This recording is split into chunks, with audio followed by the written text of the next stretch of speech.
신약성경 192면 사도행전 4장 1절로 12절입니다. 1절을 제가 먼저 받들겠습니다. 사도들이 백성에게 말할 때에 제사장들과 성전 맡은 자와 사두개인들이 이르러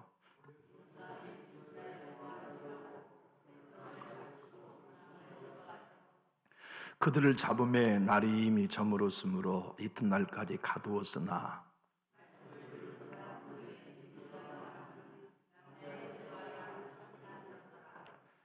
이튿날 관리들과 장로들과 서기관들이 예루살렘에 모였는데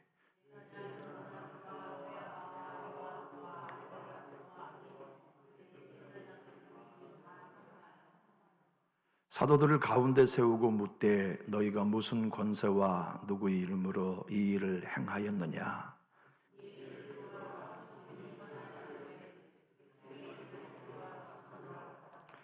만일 병자에게 행한 착한 일에 대하여 이 사람이 어떻게 구원을 받았느냐고 오늘 우리에게 질문한다면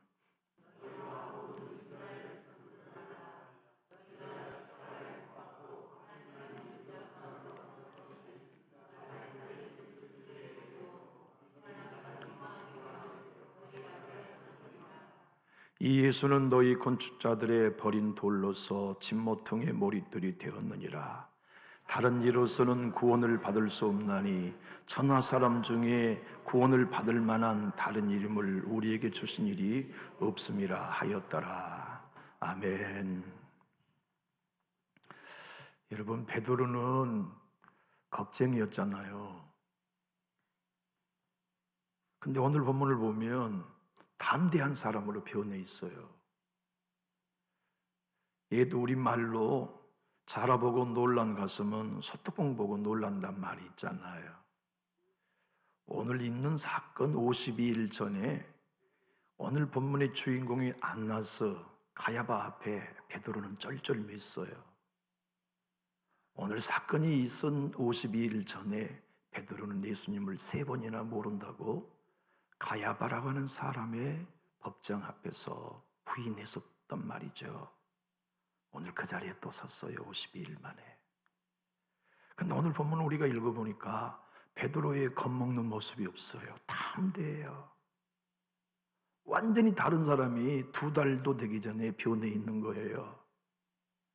그리고는 신구약을 오고 가면서 예수 그리스도가 시편 110편에 애언던 대로 건축자들이 버린 돌로서 모퉁이 돌이 되었다.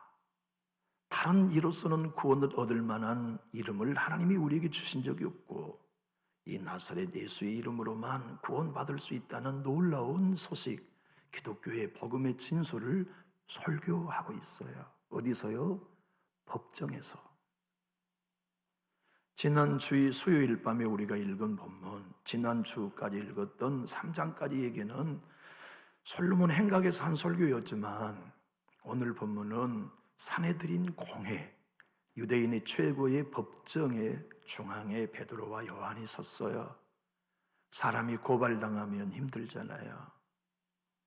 70명이 되는 산헤드린 최고의 의원들, 대제사장 안나스, 가야바, 알렉산더 그 모든 문중들과 함께 바리새인 사두개인들이 함께 70명의 의원들이 서가지고 베드로와 요한을 한가운데 세워두었어요.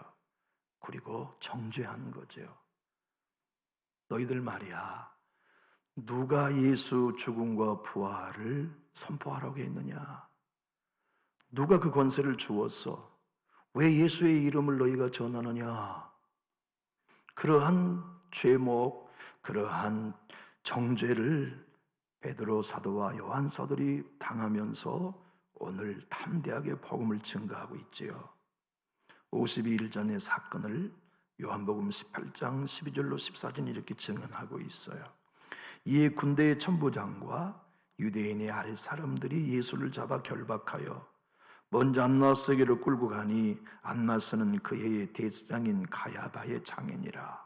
가야바는 유대인에게 한 사람의 백성을 위하여 죽는 것이 유익하다고 공고하던 그 자가 예수를 죽여놓고 또 베드로와 요한을 죽이려고 법정에 세웠어요. 52일 전엔 예수님을 모른다고 겁먹고 3번씩 부인했던 베드로가 오늘 본문은 성령이 충만하여 그 예수를 담대히 증거하고 있는 걸 보게 되죠.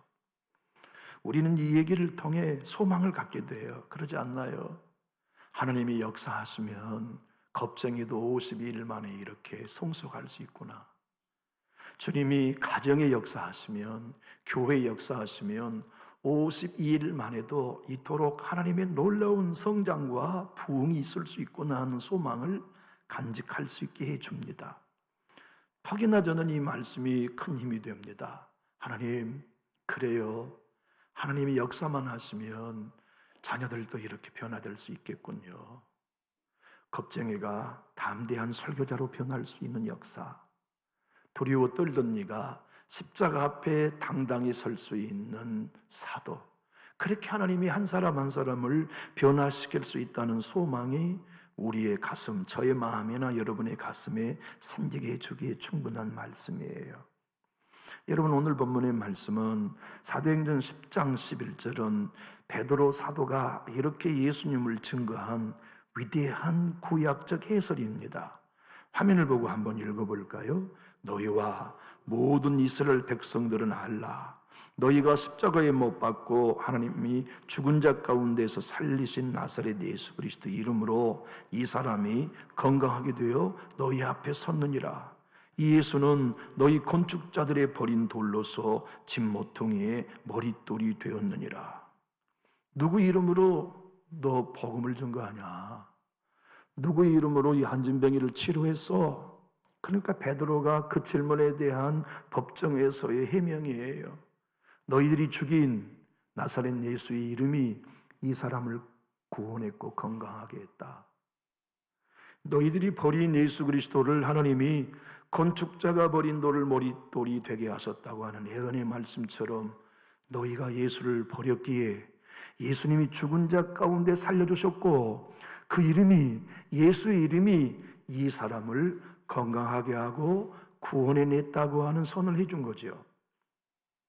교회 여러분, 우리는 예수님의 이름을 가졌고 예수님의 이름을 소유했어요. 예수님의 이름을 통하여 하나님은 오늘도 여러분들과 저에게 4장 12절의 말씀을 외치게 하고 계시죠. 다른 이로서는 구원을 받을 수 없나니 천하 사람 중에 구원을 받을 만한 다른 이름을 우리에게 주신 일이 없음이라 하였더라. 여러분, 다윗이 이 본문이 있기 전 1000년 전에, 다윗은 예수님보다 꼭 1000년 전에 인물이요 조상이었거든요. 근데 성령의 충만함을 받아가지고 예언을 했어요. 환상을 본 겁니다. 아니, 건축자가 큰 돌을 가지고 석수장애로 일을 하는 걸 환상으로 본 거예요. 아니, 그런데 가만히 다윗이 그 환상을 보는데 그 돌이 썩이나 멋져 보이고 쓸만한 돌이었어요. 그런데 그 돌을 건축자가 쓸모없다고 버리는 걸 환상으로 본 겁니다. 그런데 가만히 보니까 다른 사람이 와가지고 이 귀한 돌을 누가 버렸지? 이 돌이야말로 건물의 가장 중요한 기초석 머릿돌감이 아니냐? 그리고는 그 돌을 머릿돌로 사용하는 환상을 본 거예요. 그렇게 다윗이 시편 110편에 애어낸 그 이야기가 오늘 어떻게 베드로 사도는 신학교 간 것도 아닌데, 생각해 보세요. 지금처럼 성경을 이해할 수 있는 무슨 책이 있었던 것도 아닌데 어떻게 그분이 건축자가 버린 돌이 예수님이요 십자가에 죽었다가 부활한 사건을 애언한 걸 알았을까요? 성령님이 가르쳐 주신 거죠. 지혜의 영께서 가르쳐 주시고 깨닫게 해주신 거예요. 이 이야기는 복음의 이야기인 동시에 유대인들을 향한 정죄이기도 했어요. 여러분, 복음은요, 믿는 자에게는 구원을 주시지만 믿지 않는 자들은 이토록 정죄하지요. 너희가 예수를 버렸다. 너희가 예수를 십자가에 못 박았다. 너희가 예수를 법 없는 사람, 그 말은 율법을 모른 이방인 빌라도에게, 헤롯에게 예수를 팔았다. 그리고 너희가 예수를 십자가에 못 박아 죽일 때 건축자가 쓸모없다고 돌을 버린 사건이었다. 근데 우리 하나님이 죽은 지 3일 만에 당신의 아들을 다시 살려서 버려진 그 돌 예수가 산돌이 되어 구원의 모퉁이 돌, 하나님 나라의 모퉁이 돌, 주의 뜻을 이루는 모퉁이 돌이 되었다는 것을 선언해 준 거예요. 여러분, 이 본문의 말씀은 하나님께서 우리에게 주신 많은 메시지가 있지만 오늘 저와 함께 여러분이 누릴 수 있는 하나님의 음성은 확실합니다. 한번 따라해 볼까요? 네가 받은 구원은 내 은혜로 되었다. 여러분과 제가 구원 얻는 거 우리 행위로 한 거 아니잖아요. 유대인들이 버린, 건축자가 버린 돌 예수의 이름을 하나님이 산자와 죽은 자 모든 사람 앞에 가장 아름다운 이름이 되게 하셔서 그 이름을 부르는 자는 구원을 받게 하는 이름이 되게 하셨으니 우리는 우리 행위가 아닌 그의 이름을 부름으로 구원받았어요. 예수의 이름을 부름으로, 예수의 이름을 믿음으로, 예수님의 이름을 신뢰함으로 우리는 영원한 생명을 얻은 자가 됐지요. 지금도 예수의 이름은 존귀합니다. 앞으로도 영원히 예수님의 이름은 위대한 이름이 될 거예요. 천상에서도 우리는 예수님의 이름을 찬양하게 될 거고, 천군 천사들은 지금도 앞으로도 영원히 나사렛 예수 그리스도 구원하심이 하나님과 우리 주 예수 그리스도 어린 양께 있다고 영원히 노래하게 될 거예요. 근데 그 예수님이 오늘 본문 10절로 12절은 바로 너희가 건축자들이었다고 베드로 사도가 정죄한 거예요. 여러분, 산헤드린 공회는 아시죠? 유대인의 최고의 법정 기관이었는데요. 그 기관은 70명의 의원들이 재판을 참여했어요. 대제사장이 그 법정의 수장이었고 재판장이었고 바리새인들과 사두개인들이 절반의 인원을 차지하여 70명으로 유대법에 고발되어져 있는 사람들을 재판하는 기관이거든요. 그런데 다윗이 바로 그 70명이 건축자인 걸 예언한 겁니다. 안나스야, 네가 돌을 버린 건축자다. 가야바야, 네가 쓸만한 하나님의 구원의 돌을 못 쓰겠다고 십자가에 못 박아 버린 건축자다. 바리새인들아, 너희가 다윗이 예언한 바로 그 돌을 버린 건축자다는 걸 설교할 때 얼마나 많았을까요?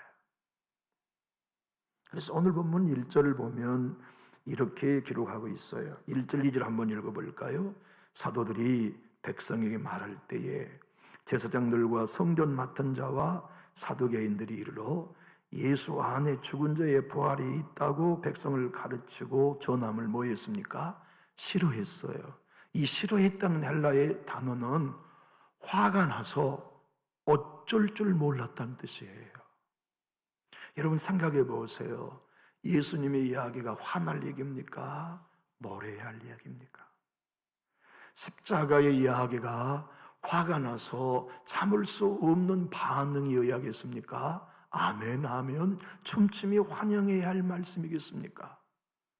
근데 산헤드린 공회에 있는 사람들은 그 복음이 화가 나서 견딜 수 없을 만큼 싫어한 얘기였어요. 오늘 베드로와 요한을 사로잡아가지고 법정에 세운 것은 다시는 예수 이름을 증거하지 못하도록 입단속하려고 부른 거거든요. 여러분들과 제가 오늘 또 예수님을 믿어요. 그 이름을 신뢰하며 그 이름을 찬송하죠. 우리는 예수님의 이름이 싫은 이름이 아니라 노래할 이름 아닙니까? 외치고 외쳐도 또 부를 이름, 샤론의 꽃 예수의 이름, 예수님의 십자가가 우리를 영원히 자유롭게 하며 승리하게 하는 복음이건만, 이토록 건축자들이었던 70명의 산헤드린 공회원들은 예수의 소리를 화가 날 만큼 싫어했다니 얼마나 놀랍습니까? 그들은 이방인이 아니에요. 그들은 성경을 모르는 사람들이 아니에요.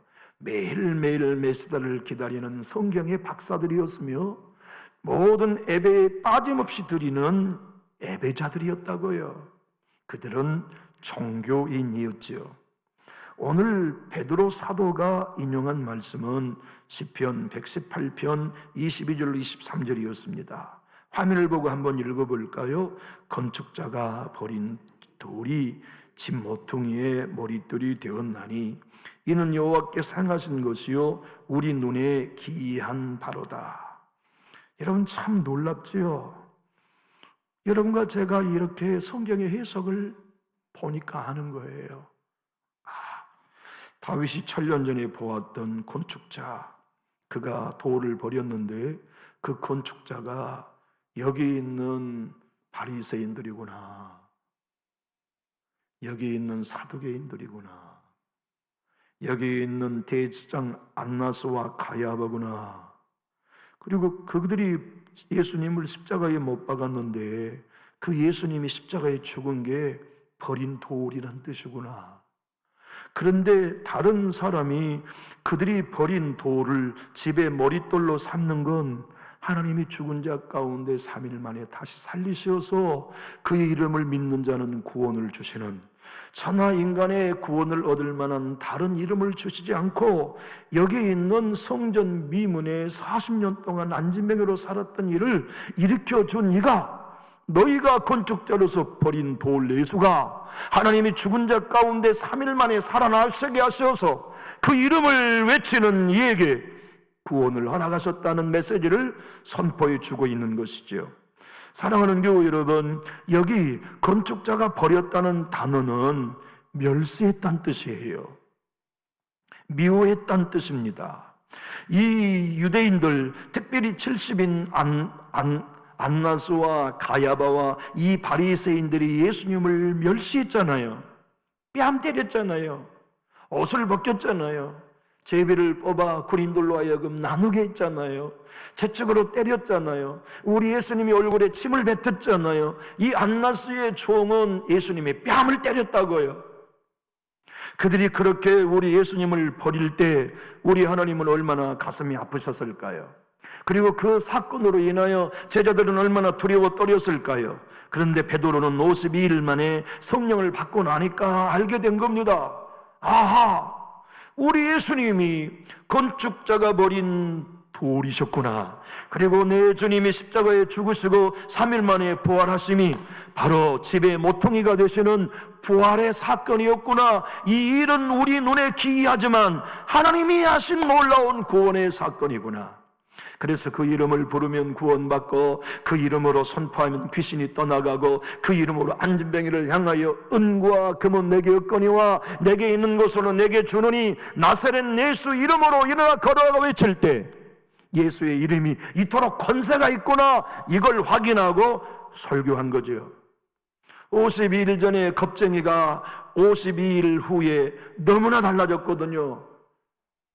공부한 적도 없는 모학자가, 글도 모를 거라고 하는 이 문맹인이라고 알았던 갈릴리 촌놈 어부가 구약을 달달달 해석하고 세상에 70명의 법정에 선 이 산내드는 공회 앞에 전혀 압도당하지 아니하고 눈을 똑바로 쳐다보며 설교했을 때 안나스가 얼마나 놀랐을까요? 상상해 보세요. 가야바가 얼마나 뻥쳤을까요? 하나님의 사람 성령으로 거듭나고 보니까, 하나님이 능력을 주시고 나니까 이토록 한 사람이 위대한 사도로 변화된 이야기는 우리에게 주신 하나님의 약속이기도 해요. 사실 우리가 많은 변화이든 적은 변화이든 나사렛 예수님의 이름으로 거듭나서 하나님의 자녀가 된 것은 건축자가 버린 돌 예수 때문이에요.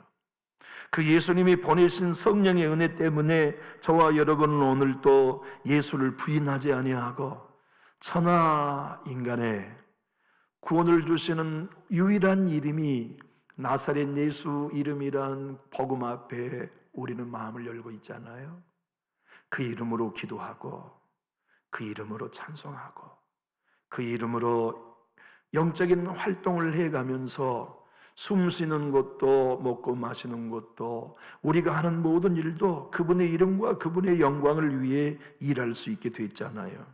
사실 예수를 믿는 건 늘 강조한 바입니다만 기적이에요.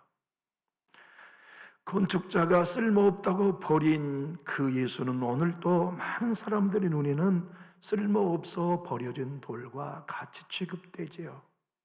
예수를 믿으려면 내 주먹을 믿어라 하는 사람들은 지금도 여전히 건축자들이에요. 왜 예수님을 부인하고 예수님을 십자가에 못 박은 사람들을 하나님은 건축자라고 설명하셨을까요? 왜 다윗에게 예수를 부인하여 십자가에 못 박는 유대인들을 건축자라고 환상으로 알려주셨을까요? 이유는 간단합니다. 내 힘으로 새 이스라엘을 건설할 수 있는 건축자라고 자인했기 때문이에요. 내 행위로 하나님이 요구하신 의의를 건축할 수 있다고 생각하는 교만 때문에, 내 열심으로 내 신앙과 내 행위로서 하나님이 요구하신 모든 율법의 요구를 내 의의를 통해 이룰 수 있다고 생각한 유대인들이기 때문에 그들을 건축자라고 불렀던 겁니다. 그들의 예수를 버렸나요? 이유는 그겁니다. 너희 행위로는 의로울 수 없다 하시니까 버린 거예요. 왜냐하면 내 행위는 의로운데, 내 행위는 온전한데, 나는 모든 율법을 바리새인으로 하나도 예외 없이 지키고 완전한 사람인데, 나는 내 행위로 이스라엘을 건축할 수 있어, 나는 내 믿음의 행위로 거룩한 하나님의 나라를 건설할 수 있어, 나는 건축자라고 생각하는 그들이었기에, 아니야, 너희들 힘으로는 못해, 내 은혜야만 된다, 오직 믿음으로만 된다는 복음을 증거한 예수를 그래서 버렸던 겁니다. 만약에 바리새인들이나 사두개인들이 예수님이 이렇게 말씀하셨다면 그들은 예수님을 추앙했을 거예요. 너희 바리새인 대단해, 너희 서기관들은 이 나라의 희망이야. 그랬다면 그들 모두는 예수님을 추앙하며 따랐을 거예요. 근데 화 있을진저 바리새인했기 때문에 미워한 거예요. 왜냐? 우리는 화를 받을 사람이 아니라 이스라엘을 건설하는 건축자야. 우리 행위로 우리가 매일매일 말씀을 연구하고 말씀을 가르침으로 새 이스라엘을 우리가 건축하고 있어. 뭐 화 있을진저? 요놈 봐라. 그래서 예수님을 십자가에 못 박아 죽인 걸 다윗을 통해 하나님이 1000년 전에 건축자가 버린 돌이라 하였고, 우리 하나님은 그 예수 그리스도를 무덤에서 3일 만에 다시 살려내심으로 말미암아 모든 믿는 자가 그 이름을 부를 때 구원 얻게 하는 집의 모퉁이 돌이 되게 하신 거지요. 여러분, 우리는 예수님의 모퉁이 돌을 기준으로 하여서 함께 하나님의 집을 세운 벽돌이에요.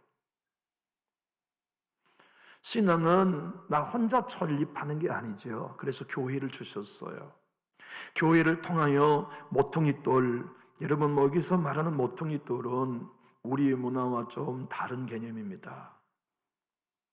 저는 어릴 때부터 이 성경을 읽을 때 이 모퉁이돌 머릿돌은 성전 입구 기둥에 있는 머릿돌이라고 생각했어요. 여기 우리 목양실에 들어가도 벽에 머릿돌 있잖아요. 저희 고향 모교에는 들어가면 왼쪽 기둥 지상 한 1m 정도의 머릿돌이 있어요. 이 성전은 김만력 권사님의 헌신으로 세워지다. 저희 친할머니의 함자시거든요. 그래서 저는 머릿돌이라는 게 건물에 있는 어떤 기념적인 것이라고 생각했어요. 근데 그런 뜻이 아니더란 말이죠.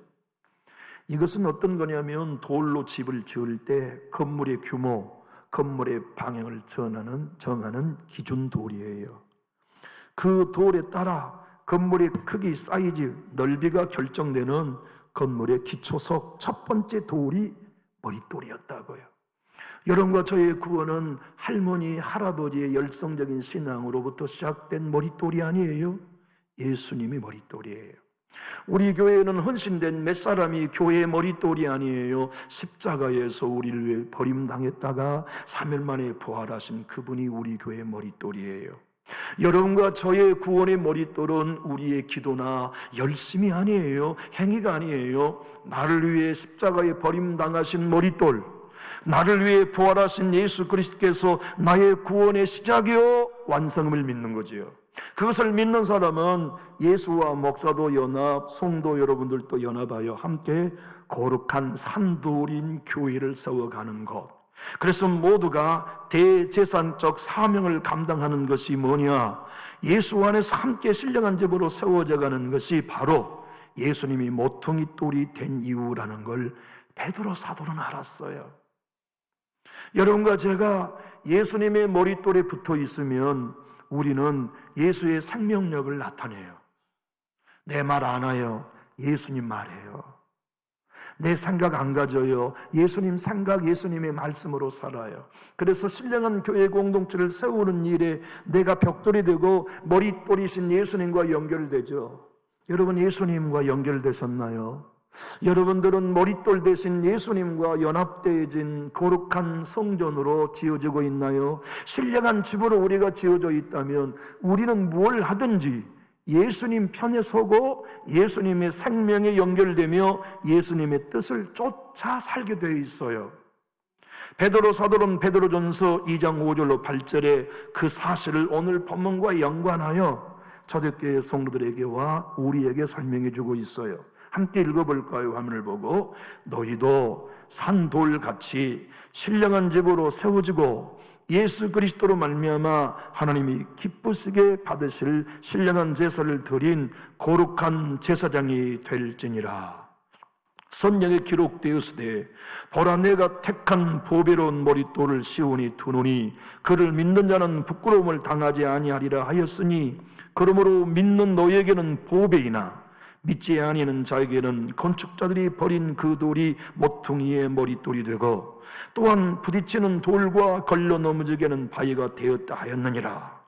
그들이 말씀에 순종하지 아니함으로 넘어지나니 이는 그들을 이렇게 정하신 것이라. 사랑하는 교회 여러분, 우리 교회에 여러분과 제가 한 사람 한 사람이 버림바 되신 예수님의 머릿돌에 연결되면 우리 교회가 신령한 집으로 세워진다고 말씀해요. 신령한 집이 무엇입니까? 우리의 삶이 거룩하고 신령한 제사를 드리는 제사장의 삶을 사는 거예요. 말 한마디를 하여도 살리는 말을 하고 교제하는 자리에서도 살리는 사역에 쓰임받는 일을 하고 그래서 예수님의 말씀이 부딪히는 돌이나 걸려 넘어지는 바위가 아니라 내가 순종해야 할 말씀으로 믿고 따르는 삶, 그것이 신령한 집으로 모퉁이 돌이신 예수님께 연결된 신앙임을 베드로 사도가 알고 설교했어요. 여러분, 우리 주님은 버림받으신 분입니다. 그러니까 그분께 연관되어 있는 우리 또한 버림당할 일을 만나요. 버림당하는 건 슬퍼요. 아파요. 마음 애려요. 고난이니까. 부모에게 버림받은 아이의 마음이 얼마나 아프겠고, 사랑하는 아내에게 버림받은 남편과 남편에게 버림받은 아내의 마음이 얼마나 아프겠어요. 버림받는 건 인생의 가장 큰 고통이죠. 그런데 우리 예수님은 버림당하셨어요. 우리 예수님은 유대인들에게 버림당하셨죠. 그것도 부족해서 바리새인들이 버렸어요. 빌라도가 버렸어요. 헤롯이 버렸어요. 사두개인들이 버렸어요. 서기관들이 버렸어요. 여기 52일 만에 그의 두 제자를 가운데 세워놓고 법정 진리 지휘하고 있는 안나스와 가야바가 예수를 버렸어요. 그런데 여러분, 가룟 유다도 예수님을 버렸지만 사실은 52일 뒤에 지금 그 회의 중앙에 서서 나사렛 예수 이름을 증언하고 선포하고 있는 베드로도 52일 전에는 예수를 버렸어요. 더 놀라운 사실은 하나님조차도 예수님을 버렸어요. 그러니까 내 주님은 마가복음 15장 34절에 운명하실 때 이렇게 고백하지 않으실 수 없지요. 제9시에 예수께서 크게 소리 지르되 엘리 엘리 라마 사박다니 하시니 이를 번역하면 나의 하나님 나의 하나님 어쩌여 나를 버리셨나이까 하는 뜻이라. 아버지도 예수님을 버렸어요. 베드로는 알았어요. 초대교회 성도들은 알았어요. 아하, 예수님은 버림당하심으로 머릿돌이 되셨고 십자가에 버림당하여 죽으심으로 부활하여 하나님의 아들로 등극할 수 있었다면 그분을 믿고 따르는 나도 버림당하는 고난이 오는구나. 버림당한 예수를 믿고 따르는 사도인 나에게, 목사인 나에게, 장로인 여러분에게, 권사 집사인 여러분에게도 버림당하는 고난이 오고 버림당하는 오해가 오고 버림당하는 비난이 올 때도 있다는 것을 베드로 사도는 설교한 거예요. 사실 우리가 그러한 것들이 없다면 퍽이나 신앙을 더 용이하게 할 수 있을 것이고 원활하게 할 수 있을 것인데 우리의 신앙의 걸림돌이 무엇입니까? 바로 이 버림당하는 고난이죠. 오해요, 비난이고 정죄일 때잖아요. 그것 때문에 걸려 넘어지고 그것 때문에 쓰러지고 하나님의 말씀 십자가의 복음 때문에 걸려 넘어지는 거죠. 베드로 사도는 베드로전서 4장 12절로 14절에 우리의 주님이 버림당하셨다면 그분을 따르는 우리도 당연히 버림받는 고난이 온다는 걸 이상하게 여기지 마라. 그건 당연하다고 설교했어요. 함께 읽어볼까요? 베드로전서 4장 12절로 14절. 사랑하는 자들아, 너희를 연단하려고 오는 불시험을 이상한 일을 당하는 것 같이 이상히 여기지 말고 오히려 너희가 그리스도의 고난에 참여하는 것으로 즐거워하라. 이는 그의 영광을 나타낼 때에 너희로 즐거워하고 기뻐하게 하려 함이라. 너희가 그리스도의 이름으로 치욕을 당하면 복이 있는 자로다. 영광의 영, 곧 하나님의 영이 너희 위에 계심이라. 여러분, 저 북한 땅과 말이죠, 중국 산동 반동으로부터 시작해가지고 저 만주 조선족이 사는 지역에 우리나라 극동방송이 확실하게 전파된대요. 중국에서 극동방송이 다 잡히는 거예요. 북한도 우리는 극동방송을 다 듣는데요. 근데 극동방송 김장한 목사님, 이동원 목사님들이 중국을 가셨어요. 근데 중국의 조선족 동포들이 극동방송에 너무너무 고마워한대요. 그런데 중국의 조선족 그리스도인들, 우리 동포들이 극동방송에 항의한대요. 왜 한국의 목사님들은 고난에 대하여 설교하지 않느냐고. 왜 한국 목사님들은 축복 받으라고만 설교하느냐고. 그러면 예수 믿고 고난받는 우리들은 복받지 못한 사람인가? 아니, 성경은 예수를 믿는 사람은 누구나 고난이 따라온다고 가르쳤는데 왜 한국교회 설교자들은 예수 믿고 고난이 온다는 걸 설교하지 않고 복받아라, 형통해라, 위로받으라는 설교만 하느냐고 항의한답니다. 이 얘기는 이동훈 목사님의 책에 기록된 얘기입니다. 여러분, 조선족들뿐만 아니라 이 땅에 진정 예수를 따르는 모든 사람들은 내 구주도 버림당하여 십자가 지셨다면 내가 그분을 쫓아 걸어가는 십자가 짊어지고 가는 길에 나도 버림당하여 고난당하는 것을 당연히 여길 수 있는 것, 그래야만 우리 끝까지 승리할 수 있잖아요. 만약에 예수님을 믿고 버림당하고 고난당하는 일이 버거운 일이 되거나 이해할 수 없는 이상한 일로 반응한다면 예수 따르다가 만나는 고난으로 우리는 승리하기가 어렵잖아요. 여러분, 저는 이 얘기가 여러분의 마음을 속상하게 하지 않았으면 좋겠어요. 왜냐하면 이게 안 믿는 사람들이 우리 기독교를 비난하기 위해 만든 사도신경의 변조거든요. 안 믿는 사람들은 알아요. 예수를 믿는다는 것은 예수를 따르는 길이라는 걸 안 믿는 자들이 알아요. 근데 자기들이 볼 때 교회 사람들은 예수 안 따른다고 생각한 거예요. 그래서 사도신경을 라면 신경이라고 바꿔서 이렇게 써놨어요. 제가 가져와 봤는데 우리 한번 기분 나쁘게 생각하지 말고 소리내서 읽어봅시다. 시작. 구수하사 배고픈 자를 부르게 하여 주시는 나면님이시여, 나면님은 내가 믿사오며 그의 자매품 소고기 라면을 믿사오니 인 공장에서 생산되어 상인들의 손을 거쳐 식순이의 손에 들어가 고난을 당하사, 사도신경으로 이렇게 만들어 놓은 거예요. 우리를 비난하기 위해서. 예수 믿는 사람들은 도대체 자기들이 고백하는 신앙의 고백과 안 맞게 산다는 걸 안티크리스찬들이 비난하라고 써놓은 거예요. 계속해서 읽어볼까요? 끓는 물에 죽으시고 끓으신 지 3분 만에 상에 오르사 유능하신 젓가락 우편에 앉아 계시다가 저리로서 배고픈 자를 배부르게 하심이라.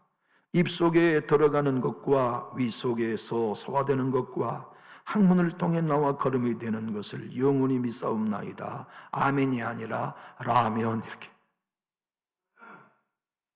여러분, 세상 사람도 종교란 자기 부인이라는 걸 알고 있어요. 내 주님께서 스스로 버림당하심으로 말미암아 건축자의 버린 돌이 되는 부활의 주님이 되셨다면 우리도 자기를 부인하고 주님이 가신 길을 따라서 자기 십자가를 짊어지고 예수를 따라가다가 주님, 내가 내 주님을 결단코 버리는 건축자가 되지 않으겠습니다. 내 열심히 내 의의를 만드는 건축자가 될 수 없고 내 존재적인 활동이 나의 구원에 일조하는 건축자가 될 수 없고 내 구원을 완성하는 건축자는 예수뿐입니다. 나의 영원한 의의를 완성하신 분은 십자가 되신 예수님 뿐입니다. 나의 죄를 일소하시고 깨끗게 하신 분은 십자가에 피 흘리신 예수 그리스도 뿐입니다. 나는 지금도 예수 보혈, 예수의 은혜가 전부요, 내가 천상에 들어가도 예수 보혈, 예수 공로가 전부입니다. 난 건축자 아닙니다. 하나님이 건축자이십니다. 하나님의 은혜가 건축자이십니다. 예수 그리스도께서 십자가에 죽으시고 피 흘려 부활하심으로 말미암아 나의 구원을 온전히 이루셨습니다. 그래서 나는 자랑할 것이 아무것도 없습니다. 예수의 피, 예수의 공로, 예수님의 은혜 외에는 내가 건축한 것 아무것도 없습니다 하는 고백을 네가 할 수 있느냐? 그것이 오늘 본문을 통해 우리에게 들려오신 하나님의 음성입니다. 여러분과 제가 열심히 신앙함으로써 우리의 의의를 건축할 수 없어요. 우리의 구원을 건축할 수 없어요. 그래서 종교는 위험한 겁니다. 우리는 종교 생활이 아니라 믿음 생활을 해야만 하는 이유를 찰스 스윈도는 이렇게 말합니다. 공회의 회원들은 종교요, 종교는 그래서 위험하다. 여러분과 제가 내 의와 내 열심으로 하나님이 요구하시는 구원을 건축할 수 있다면 우리는 종교인이에요. 그런데 하나님, 나는 부인합니다. 오직 버림받으신 예수의 공로로만, 하나님의 은혜로만 내 구원은 건축되고 하나님의 나라는 내 가정이 건축되고 아버지 뜻은 우리 교회에 건축됩니다. 이거 고백한다면 여러분과 저야말로 진실로 산돌이신 예수님과 함께 지어져가는 하나님의 집이지요. 우리 히브리서 7장 24절로 25절을 함께 큰 소리로 화면을 보고 읽고 말씀을 마칩시다. 큰 소리 읽어볼까요? 예수는 영원히 계시므로 그 제사장 직분도 갈리지 아니하느니라. 그러므로 자기를 힘입어 하나님께 나아가는 자들을 온전히 구원하실 수 있으니 이는 그가 항상 살아계셔서 그들을 위하여 간구하심이라. 여러분, 천하 인간의 구원을 얻을 만한 이름이 내 헌신이요 예수 이름뿐입니까? 분명히 교회에 나와 예수 믿는 여러분과 저는 내 열심 있는 종교 생활이 내 의의를 건축할 수 있는 게 아니라 건축자가 버린 돌 예수 그리스도를 믿음으로 그분의 은혜에 의해서만 내가 하나님의 집으로 건축될 수 있다는 것을 고백하면 우리는 그분의 이름으로 구원을 시작했고 그분의 이름으로 힘입어 구원을 이루어갈 것이며 그분의 공로에 힘입어 천상에 들어갈 거예요. 그 나라에 들어서서 하나님이 우리에게 물으실 것입니다. 내 집에 너를 들여보내줘야 할 이유가 뭐냐? 그때 물으신다면 우리는 이 땅에서 죽을 때까지 그렇게 고백하다가 하나님 앞에서 우리 힘있게 고백해야 됩니다. 나는 건축자가 아닙니다. 오직 나를 위해 십자가에 죽었다 부활하신 예수님만이 나의 건축자요, 그분의 이름을 힘입어 그분의 보혈을 힘입어 나는 아버지 집에 들어갈 수 있습니다. 그렇게 고백함으로써 천상에서 우리 모두가 다 눈뜨는 천국의 주인공이 다 될 수 있기를 우리 주 예수 그리스도 이름으로 간절히 축복합니다. 기도하겠습니다.